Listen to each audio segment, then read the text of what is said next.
Hola, ¿qué tal? ¿Cómo estáis? Hoy estoy muy contenta de tener aquí a Francesc Quiles, que él es el autor de este libro, Conversaciones con el inconsciente, y además es un profesional que lleva más de 20 años trabajando con los síntomas y las emociones. Hola, Francesc, ¿qué tal? ¿Cómo estás? Encantado, Josefina, de que me invites a tus entrevistas. La verdad es que Yo muy contento. encanta, yo también, muy contenta de tenerte aquí. Una pregunta, todos hablamos de consciente, inconsciente, pero cuéntanos un poco la diferencia, porque el consciente sería, yo pienso, ¿no? Mientras mi inconsciente, él va trabajando, ¿no? A su ritmo, ¿o cómo funciona esto? El inconsciente realmente es lo que nos mueve, ¿no? El inconsciente es la parte que no controlamos, que te diría que es el 99% de lo que hacemos, ¿no? Porque realmente, como dice Bruce Lipton, mientras estamos pensando, alguien tiene que hacer funcionar la máquina, ¿no? Entonces, ese alguien es el inconsciente. Como nos pasamos el día pensando, Exacto. eso implica que el 99% del día, el que va mandando en lo que hacemos, en lo que decimos, en todo, es el inconsciente porque es el que realmente está activo, ¿vale? Mientras nosotros vamos pensando y él va funcionando, ¿no? Entonces, perdona, ¿ibas a añadir algo? No, Entonces, de alguna forma podríamos concluir, ¿no? Con esto que nos decías, que el inconsciente nos puede sanar o enfermar, ¿no? Porque si es el que está todo el día repitiendo.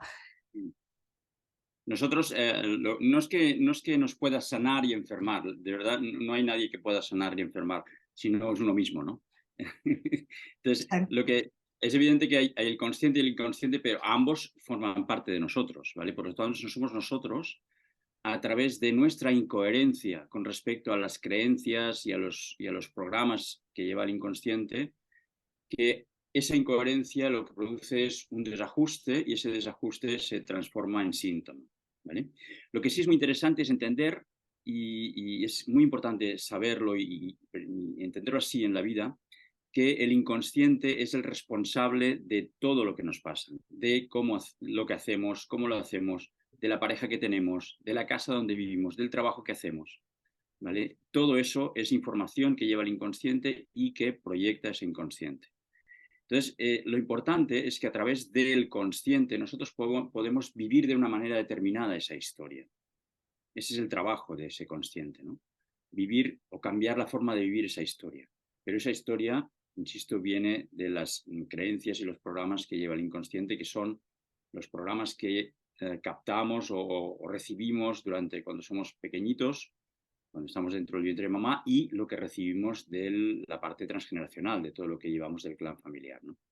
Claro, o sea que nuestros antepasados tienen un gran peso en todas las decisiones que nosotros tomamos, ¿no? Tienen todo el peso del mundo, porque para el inconsciente el tiempo no existe, por lo tanto la información del antepasado es una información que lleva en nuestras células, lleva nuestro ADN, y esa información condiciona lo que hacemos. De hecho, tienes que pensar que, por ejemplo, el óvulo del que saliste tú fue creado en el vientre de tu abuela. Por lo tanto, eso quiere decir que todo lo que vivió tu abuela lo lleva tu información, ¿vale? Por lo tanto, nos determina muchísimo. Lo que pasa es que hay maneras de saber cuál de esas historias de los antepasados nos condiciona de una manera o de otra, y hay unos vínculos que no es todos los antepasados, sino que hay una abuela determinada, un abuelo determinado, o un bisabuelo o lo que sea, que tiene un vínculo muy claro con nosotros, y entonces ese es el programa que desarrollamos, ¿no? Claro, o sea que cuando una persona te consulta por cualquier problema, luego ya comentaremos algunas cositas más concretas, tenéis que trabajar todo el árbol o gran parte de ese árbol familiar, ¿no? Bueno, no exactamente todo el árbol, porque mira, hay una cosa muy importante, y ahora que dices esto es importante tenerlo muy claro, que eso que se hace ahora normalmente, mírame el árbol y a ver qué pasa, ¿no? Mm. Eso no tiene ningún sentido, no vale la pena perder el tiempo ahí. Siempre el árbol hay que mirarlo a través del síntoma, es decir, yo tengo un síntoma y ese síntoma me indica dónde tengo que buscar del árbol, pero el resto del árbol no me importa. En ese síntoma tiene una coherencia o una conexión con cierta persona o cierta circunstancia del árbol familiar. Por lo tanto, siempre que miro el árbol, tengo que mirarlo desde el síntoma, no a ver qué pasa. Mira, tengo una abuela que murió de eso, yo también, no sé qué, no funciona así, ¿no? Vale, con Para lo que lo entiendas cual, más claro, para que lo entiendas más claro, la gente me dice, oye, si mi abuela murió de cáncer, yo también. No, no tiene nada que ver, ¿vale? Tiene que ser a través del síntoma y la conexión tiene que ser con una persona determinada o con una situación determinada, en función de ese síntoma. esto significa que ahora que en la medicina actual, ¿no? Que está tan enfocada a los síntomas y a taparlos, esto Ujú. sería un error, ¿no? Porque los síntomas nos ayudan precisamente a descubrir todo lo que tú estás comentando. Claro, el síntoma realmente es un regalo para nosotros, ¿vale? No, no es un problema, es un regalo. Porque el síntoma nos dice claramente dónde está el conflicto a nivel emocional, ¿vale? ¿Qué pasa? Pues normalmente lo que se hace es actuar sobre la consecuencia de ese síntoma. Por lo tanto, no estamos actuando sobre el origen, no estamos cambiando esa información, estamos, lo que dices tú, tapando, poniendo un parche, ¿no? Ujú. Está muy bien, no deja de ser un parche, pero tengo que ser consciente que es un parche, que no, debajo hay el conflicto y el conflicto va a salir. Eso pasa muchas veces, por ejemplo, personas que tienen, pues, no sé, un cáncer de pecho, pues se operan, muy bien, que está muy bien, lo saco, lo que sea, pero si el conflicto emocional sigue estando, al cabo de 2, 3 años volverá a salir, porque el inconsciente lo tiene muy claro, tiene que darme esa información sí o sí hasta que yo cambie esa información a nivel de emoción y de inconsciente. Si no lo cambio, me volverá a dar el síntoma. Mira, ahora que dices eso, tenía un caso que me viene a la mente de una señora que tuvo cáncer de útero y pues le sacaron todo el útero, lo que hacen siempre, ¿no? ¿Vale? Y luego al cabo de 2 años volvió a tener cáncer de útero y le digo, pero no lo tienes. Digo, no, pero sí que la tengo en la misma zona. Entonces, que es inconsciente, va a saco, dice, ahí está, aunque no esté el útero, yo te lo doy y te estoy diciendo lo que te pasa, ¿no? Claro. Eso quiere decir que bueno, hasta ahora se creía, hasta hace no hace mucho, que la genética tenía un peso muy importante, que puede tener una parte, pero entonces las emociones son las que realmente tienen ese peso en Son, nuestras enfermedades, exacto, las nuestros emociones son problemas. las que disparan los programas en función de la manera en que vivimos una cosa, que esa viene condicionada por el inconsciente. De hecho, el Bruce Lipton, Bruce H. Lipton, premio Nobel de Medicina, dice que la genética no llega ni al 1% de lo que nos pasa. Sí, exacto. Yo, en su libro, que me lo estoy leyendo porque precisamente me lo regalaron hace poco, y creo recordar que él habla de que el 98% de lo que nos pasa es de origen emocional, o sea que lo que tú dices, ¿no? Por eso la medicina tradicional actúa sobre ese 1%. Entonces, si Claro, estamos actuando es sobre el muy uno por poco, ciento, está muy bien, pero es el 1%. Seamos conscientes de que es eso, ¿no? claro. Hammer también hablaba un poco de esto, ¿no? De las emociones relacionadas con todo lo que nos pasa. Bueno, no sé exactamente lo que dice Bruce Lipton, pero bueno, sí, sí que ahora hay muchos médicos y muchos profesionales investigadores que se centran mucho en las emociones, y en realidad es que es así. Solo lo tienes que ver si un día estás muy nervioso por algo, todo lo que te pasa en el cuerpo, ¿no? Tienes que observarte y saber que es así, ¿no? Y siempre hay. Y además es muy interesante porque el conflicto siempre nos lleva al origen y al problema real, no al que pienso que tengo, ¿no? Por ejemplo, te pongo un ejemplo para que la gente lo Ujú. entienda. Si yo, pues me duele el pie, ¿vale? La planta del pie, puedo pensar que es porque el día anterior he ido a caminar mucho rato. Puedo pensar porque no sé qué, porque di una patada a un cubo, ¿no? Pero no es eso. El pie siempre indica conflictos con mamá. Por lo tanto, ahí hay un conflicto con mamá. El inconsciente utiliza el hecho de estar caminando o el dar una patada a un cubo para resonar en el pie y decirme, cuidado, que tienes un conflicto con mamá sin resolver y hasta que no lo resuelvas, el pie te va a doler. Entonces puede ser que un conflicto, en este caso con tu madre, se manifieste al cabo a lo mejor de 30 años. Puede pasar, ¿no? No tiene por qué ser No, una cosa inmediata. no, siempre, el inconsciente Es siempre es complicado, muy. Este No, tema. no, no, no, es muy, muy fácil. Además, a mí me gustan las cosas fáciles porque normalmente la gente lo complica mucho, ¿no? Y una cosa de que he intentado en el libro es eso, es ponerlo muy claro y lo que me dice la gente es, oye, mira, por fin entiendo algo, porque es que si no, Sí, no sí, entendía nada. está clarísimo en el libro. Entonces, si yo tengo un conflicto con mamá, eso va a actuar enseguida, ¿vale? Lo único que pasa es que puedo solucionar ese conflicto más o menos a medias y luego, al cabo de un tiempo, tener otro conflicto con mamá o yo con mamá porque el inconsciente no entiende si es mi mamá simbólica, mi mamá o yo como mamá. Es mamá en el concepto mamá. Entonces me vuelve a disparar, me vuelve a dar el síntoma, ¿vale? Entonces el Ya. síntoma siempre es casi a la vez. Cuando estoy viviendo esa situación de estrés, como yo no la resuelvo, el inconsciente me la resuelve por mí con el síntoma. Y entonces, por ejemplo, cuando una persona está embarazada, ¿no? Que antes comentabas que el óvulo realmente viene de la abuela, ¿no? Debería de alguna forma limpiarse, ¿no? Emocionalmente antes de quedarse embarazada. Esto sería lo ideal, ¿no? Bueno, a ver, ¿sabes qué pasa? Que el hecho de quedarme embarazada o no, como no lo decide el consciente, por mucho que yo decía, no, yo es que he ido a por el niño y tal, no, no funciona así, ¿no? Ese es tonto del 3%, se piensa que lo sabe todo.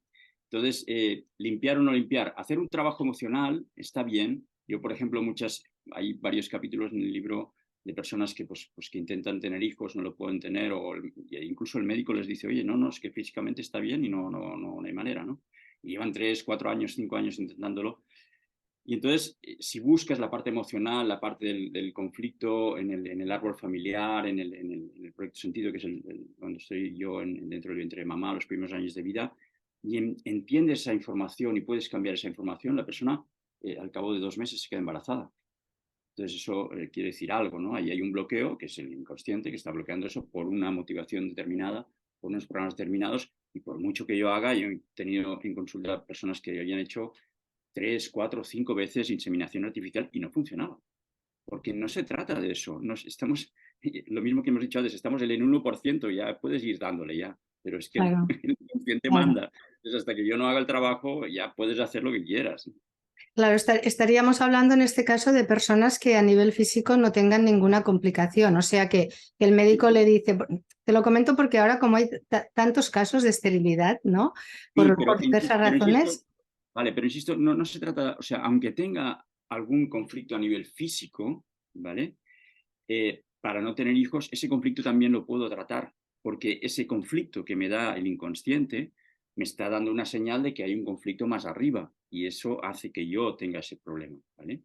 Entonces, si yo trabajo ese conflicto, eso puedo cambiar. Y me he encontrado situaciones increíbles de gente que el médico le ha dicho, oye, tú ni lo intentes, vaya, es que no es posible porque no tienes no sé qué, tal, y al cabo de 2 meses embarazada, ¿eh? No hay problema. O sea, no hay nada que sea para siempre y no hay nada que sea imposible. Y en, y El en imposible está aquí en la cabeza. Sí, en la cabeza está prácticamente todo, eso es verdad. Y de alguna forma, ahora que dices esto también, ahora que se habla tanto de la felicidad, ¿no? La búsqueda de la felicidad y que normalmente buscamos cosas en el exterior que nos hagan felices, esto lo que hace es reforzar de alguna forma, a lo mejor tenemos carencias, no sé.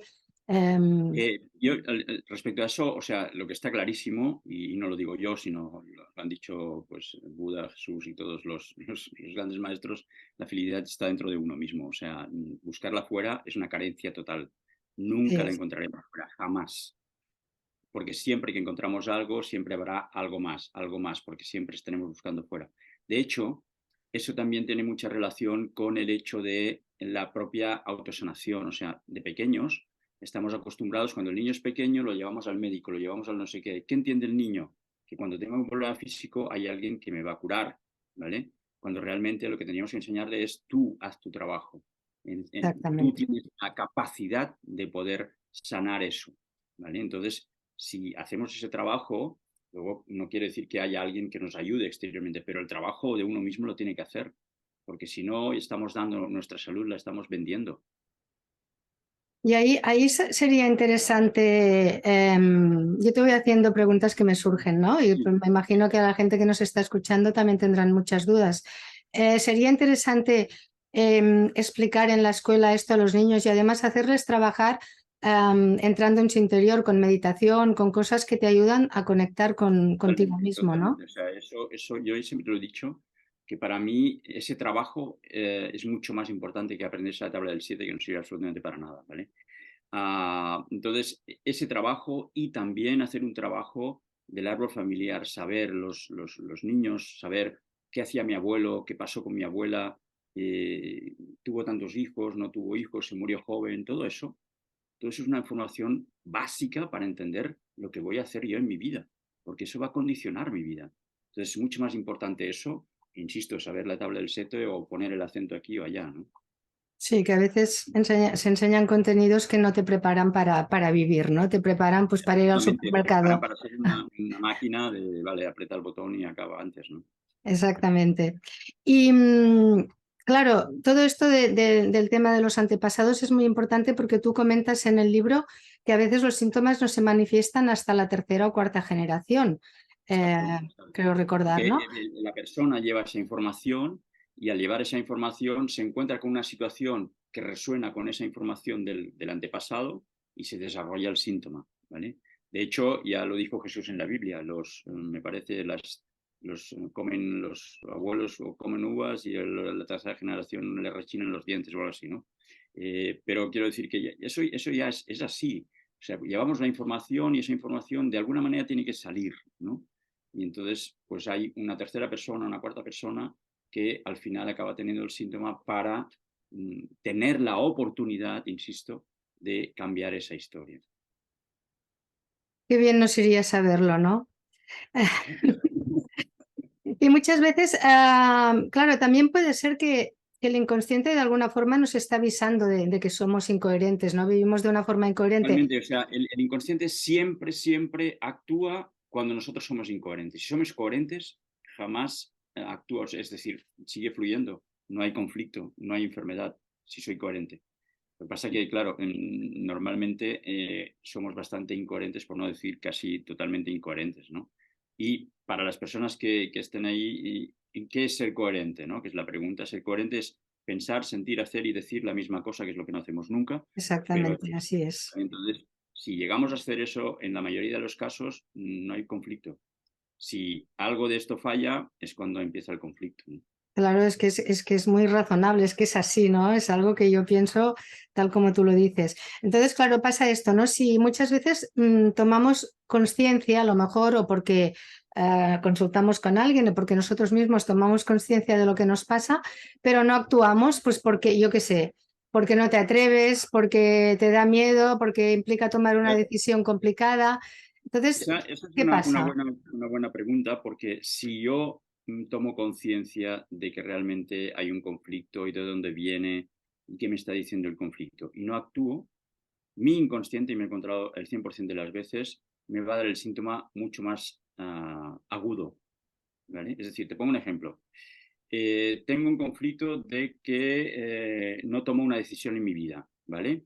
O separarme o no separarme, ¿vale? Una decisión importante, ¿vale? Y esa decisión la estoy viviendo con desvalorización. Eso va directamente a la cadera. Los problemas de cadera tienen que ver con conflicto de tomar una determinación en la vida. Yo estoy en ese proceso y tengo un esguince de cadera. Bueno, el inconsciente me está avisando, cuidado que hay una información, hay un conflicto que no está resolviendo y toma una decisión, una u otra, pero no te estés ahí en medio, ¿no? Yo hago un trabajo, me doy cuenta de que realmente tengo que tomar esa decisión y que eso me está diciendo que lo estoy diciendo, pero no lo tomo, ¿vale? Al cabo de 2 meses se me rompe la cadera.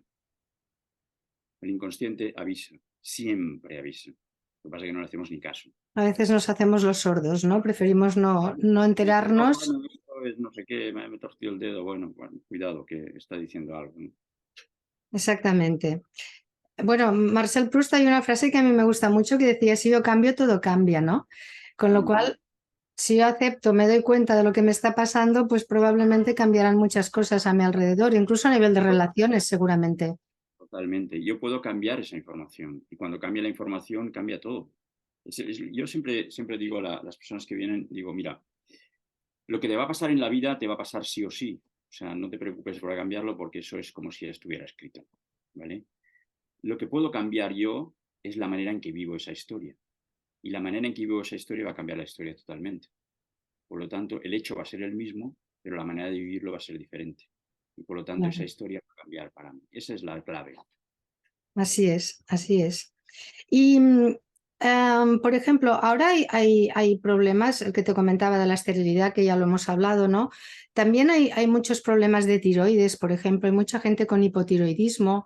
Todo esto, por ejemplo, el tema de tiroides, ¿tiene alguna relación directa con emociones? Todo tiene relación con emociones. O sea, tiroides siempre es un conflicto con el tiempo. ¿vale? Hipotiroidismo, yo he tratado a mucha gente con tiroides, conflictos de tiroides, siempre es un conflicto con el tiempo o pasa demasiado rápido o pasa demasiado lento, ¿vale? Y cuando hago 50 cosas el día pero no llego nunca a ninguna, el inconsciente me lo dice a través de las tiroides, ¿vale? Entonces, evidentemente estamos viviendo una época en la que casi no tenemos ningún tipo de silencio, ¿vale? Todo cuando suena el móvil, suena el teléfono y cuando no suena no sé qué y tal, o tengo que ir allí y luego recoger eso, no sé qué, no llego y entonces la tiroides, pues por eso hay conflictos de tiroides, no porque haya una pasa, ¿no?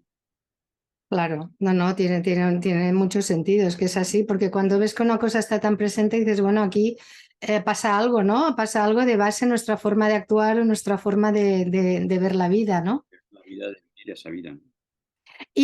Por ejemplo, otro tema que también está muy vigente es el tema del sobrepeso. Gente que tiene personas con mucho sobrepeso. Entonces, claro, aquí hay un factor que a ver si tú nos lo aclaras, porque hay un factor que es el que como demasiado. Evidentemente, eso me engorda, pero la cosa sería saber por qué como demasiado, ¿no? En este Claro, caso. es que la historia está en, siempre tenemos que ir más allá de la simple, bueno, como demasiado, ¿no? ¿Cuál es el conflicto que hace que coma más de la cuenta? ¿Vale? ¿Cuál es el conflicto emocional, ¿no? Siempre que hay un tema de sobrepeso, que hay mucho ahora, como tú dices, ¿vale? Siempre hay un tema de tener que protegerme, tener que sobrevivir yo solo, ¿no? Entonces, evidentemente, se disparan esos programas y el inconsciente lo que hace es darme más grasa, que en realidad lo que hace es protegerme, ¿vale? Claro. Me siento desvalorizado, siento que no valgo nada, se activa el programa y empiezo a comer, ¿vale? Y el inconsciente. Hay una clave muy importante que me gustaría que la gente lo supiera y eso lo menciono en el libro y también en muchas conferencias y que la gente de repente se da cuenta de cosas. Hay que pensar que en el tema sobrepeso es importante saber qué cantidad de peso, qué cantidad de kilos me sobran, no según las estadísticas, evidentemente, sino como persona, ¿no? Decir, mira, pues a mí la estadística igual dice 20, pero yo con 10 más, pues me sentiría bien y tal, ¿no?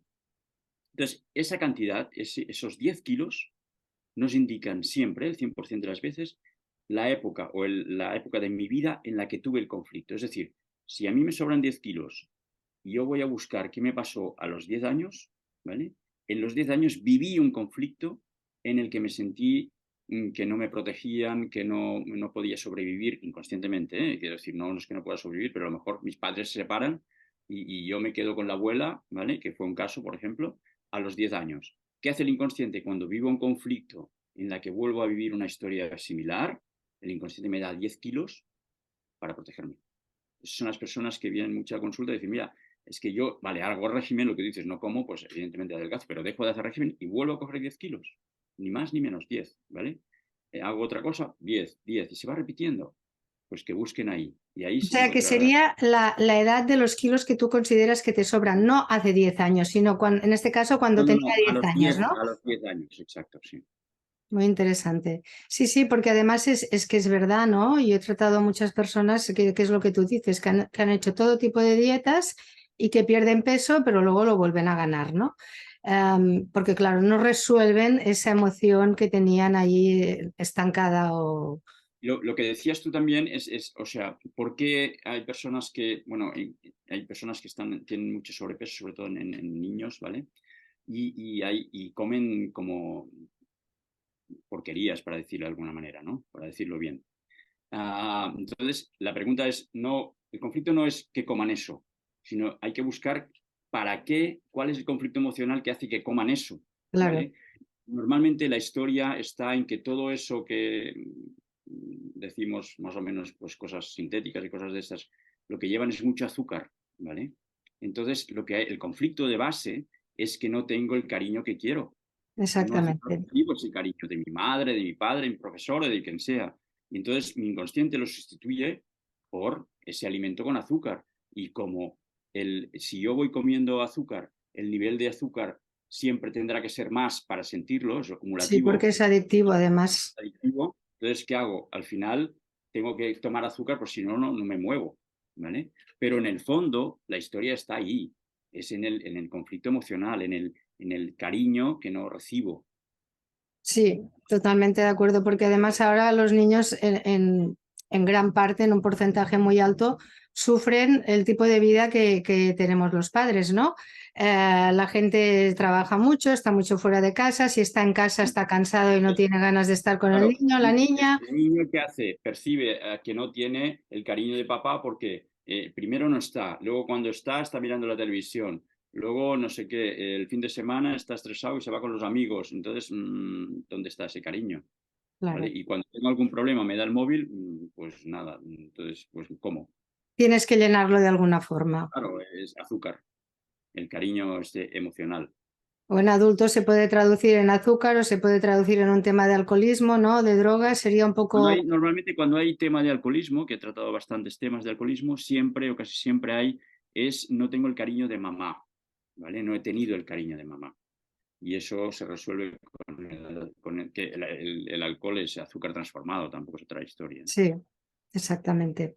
Y una pregunta que a lo mejor no está fuera del lugar, no lo sé. Pero ahora también hay muchas personas que por el tema que estamos viviendo, ¿no? La situación económica, se quedan sin trabajo, no encuentran trabajo. Entonces, ahí también hay un conflicto emocional, el no puedo encontrar trabajo, o tiene que Totalmente, ver con totalmente. la formación que tiene la persona. No tiene nada que ver con la formación. O sea, tiene que ver con programas y creencias. Si yo me creo que el mercado está muy mal y que no voy a tener trabajo, que no se preocupe, que el inconsciente va a hacer todo lo posible para que eso sea real para mí. Entonces, se trata de no creerse o no hacer propias creencias que van saliendo por ahí, ¿no? Sino simplemente sentir uno mismo, creer en uno mismo y yo he dicho muchas veces, no pedir trabajo, sino ofrecer trabajo, que es muy diferente, ¿eh? Es Pero, diferente, sí, porque tú estás pero aportando algo, no, claro. no pido nada, yo ya lo tengo, lo que te hago es ofrecértelo, ¿no? Pero aparte de eso, siempre hay una historia detrás, ¿no? Siempre hay una creencia detrás que bloquea esa historia. Me te pongo un ejemplo que me parece que está en el libro, que es la historia es la siguiente. Había un papá que vivía con una hija de 9 años, creo, y no había manera, mandaba currículums, el tío era un profesional, por lo que hemos dicho, ¿no? No era falta de estudios, sino un profesional pues con títulos y no sé qué, pero no había manera. Entonces, bueno, vino a consulta, estuvimos mirando y la historia está hay que buscar el programa que está bloqueando que eso tenga salida, ¿vale? El programa está en que él, cuando es pequeño, ¿vale? Sus padres se van los dos a Alemania a trabajar, ¿vale? Y lo dejan solo con los abuelos, ¿vale? Por lo tanto, su mente o su inconsciente que lee, trabajo es igual a abandonar a los hijos, ¿vale? Eso se queda ahí. Entonces, él estaba separado, vivía con su hija, ¿y qué hacía el inconsciente? No darle trabajo, porque trabajar es igual a abandonar a los hijos. No quería que pasara lo mismo, que viviera el dolor que vivió él, ¿vale? Trabajamos eso, cambiamos la información y me parece que tardó 2 semanas solo en encontrar trabajo. Claro. Es el inconsciente, bloquea la historia, lo tiene muy claro, él no juzga, simplemente actúa. Es muy interesante este tema. No es un tema fácil, por eso te hago tantas preguntas para que todos podamos Gracias. tener una visión más real, ¿no? Pero sí, porque siempre estamos pensando en los síntomas físicos y esto cada vez tiene menos importancia, porque tiene la importancia de que nos avisan, ¿no? Pero no la importancia, claro. Y Francesc, un poquito también para redondear, ¿no? Esta entrevista y que todos nos vayamos con la mente un poquito más clara de lo que es trabajar con las emociones, ¿nos podrías hacer un breve resumen de todo lo que hemos hablado? 4 pinceladas para que lo tengamos claro. Fantástico. Yo ya insisto en lo que he dicho antes, me gusta que las cosas sean sencillas y cuanto más sencillas mejor, o sea, no hay que complicarse la vida con eso. Entonces, a través de todos estos años que llevo y de los acompañamientos que llevo, he llegado a eso, a hacerlo sencillo, ¿no? Que es práctico y rápido, ¿vale? Entonces, hay cosas muy importantes. Una es entender y aceptar que todo lo que nos pasa depende de nosotros, no del otro. No es el alcalde, el gobierno o la suegra, ¿vale? Soy yo, con mis programas que vivo una situación determinada. Por lo tanto, eso tiene una ventaja, que si soy yo puedo cambiar eso. Si no soy yo, no puedo cambiarlo, ¿vale? Es lo Ujú. mismo pasa con una pareja. No, es que quiero que cambien. No, cuidado, ella no tiene nada que ver. Soy La yo. pelota está en nuestro tejado, ¿no? Totalmente, totalmente. Pero aceptar eso ya es un paso muy importante, Sí. porque eso te permite poder cambiar. Luego que las personas entiendan que todo tiene solución, o sea, no hay nada que se, no, y esto que me han dicho que es para siempre, no, para siempre nada. Si lo cambio, cambia. Y me he encontrado situaciones muy heavy, para decirlo de alguna manera, que no las pongo en el libro porque realmente son muy fuertes, y la gente ha cambiado y ha sanado, ¿vale? Pasa que, bueno, la historia de la persona y ya está, ¿vale? Pero me refiero que no, aquello, no, es que me dijeron que era para siempre. No, no, no, no. Eso es, por ejemplo, en un caso de fibromialgia, que me vino la persona y no, le habían dicho pues, que era para siempre y cada vez iría peor y no sé qué y tal, incluso tenía problemas de movilidad con las manos. Empezamos a trabajar profundamente. La fibromialgia siempre es emocionalmente el someterse a las condiciones de la familia, ¿vale? Un conflicto con la familia a nivel de hacer todo lo que me ordenan sin querer hacerlo, aparte de otras cosas a nivel transgeneracional. Hicimos un trabajo y esa persona ahora es directora de una empresa de cosmética, bueno, increíble, ¿vale? Y le habían dicho, es para siempre. Si yo me creo que es para siempre, me va a ser para siempre. Es decir, hay una cosa que dice Bruce Lipton que es muy interesante y es que, y él ha comprobado eso con médicos, que realmente si a una persona, por ejemplo, que tiene cáncer, yo le digo, dentro de 3 años, seguro usted se va a morir, ¿vale? Dentro de 3 años se va a morir, pero no de cáncer, se va a morir de lo que sea, ¿vale? Porque yo estoy creando esa historia, ¿vale? Entonces es muy importante, sobre todo, y hay mucha gente que lo hace, pero hay gente que no lo hace y es una pena que no lo haga, distinguir entre lo que es el diagnóstico y el pronóstico, ¿vale? Exacto. Diagnóstico es tengo cáncer y pronóstico es me voy a morir en 3 años. O sea, no, vamos a hacer eso. Tenemos Vamos a cáncer, trabajar con el a trabajar diagnóstico que esto, sería el vamos a trabajar síntoma, ¿no? con la alimentación, vamos a trabajar con el agua de mar, vamos a trabajar con los baños de mar, con la parte emocional, ¿vale? Vamos a hacer un trabajo para que realmente eso cambie, ¿vale? Pero no, olvídate de 3 años. No, si no, si yo creo esa realidad, no te preocupes, ya te lo digo yo que 3 años te va a morir, de lo que Sí, sea, pero es que te va a morir. totalmente de acuerdo. Las creencias son súper limitantes. Sí, nos... Totalmente, totalmente. Estamos totalmente encerrados. Y además hay una cosa muy importante que me gustaría recalcar, si me permites, y es que tenemos que ser muy conscientes de que nunca vemos la realidad. Siempre la estamos interpretando. Por lo tanto, ponerse a defender no sé qué, porque es lo mejor, es, bueno, es la manera en que yo tengo de verlo, pero la realidad no es esa. No, porque Siempre la cada uno estamos tiene la interpretando. suya. Por lo tanto, llegar a enfrentarse por eso es ridículo, porque no tiene ningún sentido. Nunca vemos esa realidad. La estamos siempre interpretando y la interpretamos en función de esos programas y esas creencias. Por lo tanto, Exacto. viene eso, porque eso me hace que yo tenga una percepción del mundo determinada. Bueno, que tenemos mucho trabajo por hacer, ¿eh? Todos. Manos a la obra, ¿no? Bueno, Francesc, ya pondremos un enlace por si alguien quiere contactar contigo, por si tienen alguna duda o quieren, Una pregunta y eso también no hay problema. ¿vale? Y te agradezco mucho porque este tema da para mucho más, pero bueno, yo Podríamos creo estar que aquí hablando. para que pongamos ya manos a la obra ya nos va a ayudar. Yo Pues quería decirte una cosita sí, antes, si me dime. das 2 minutos. Hay una cosa que pongo en el libro que es muy interesante, que, bueno, tuve esa percepción. Y me pregunté un día, yo vivo en un pueblo al lado del mar, y me pregunté, y ahora pues, la playa, pues igual hay 1000 personas, ¿no? Y me pregunté, ¿cuál es la razón por la que la gente va a la playa? ¿Por qué le gusta tanto meterse en el mar? ¿Por qué es capaz de hacer 3 horas de caravana para llegar a la playa? Y la respuesta me vino y me pareció fantástica, porque el mar resuena con el vientre de mamá. Estamos Exactamente. en líquido. Y entonces queremos volver a esa historia, porque ahí, donde estábamos dentro del vientre de mamá, estábamos fantásticos. No teníamos que preocuparnos de nada. Nos alimentaban, nos cuidaban, ¿vale? Entonces, Qué esa, bien que esa memoria estábamos. celular, esa memoria celular nos lleva a irnos al mar y cuando estamos en el mar estamos dentro del vientre de mamá. Y esa es la razón por la que nos gusta tanto la playa y el mar. Claro, y además el líquido amniótico parece ser que tiene una salinidad Algo de sí, sí, eh, pero también, resulta ¿no? Con lo cual, la memoria nos lleva enseguida ahí, ¿eh? exactamente. Pues muchísimas gracias, Francesc, ha sido súper interesante. Igual algún otro día podemos ampliar si las personas vemos que están muy interesadas en saber un poquito más. Y nada, de momento ya, como he dicho antes, ya todos tenemos materia para trabajar. Estas vacaciones ya podemos poner en práctica muchas cosas. Pues muchas gracias y a todos vosotros también por escucharnos. Que tengáis un feliz verano y tú también.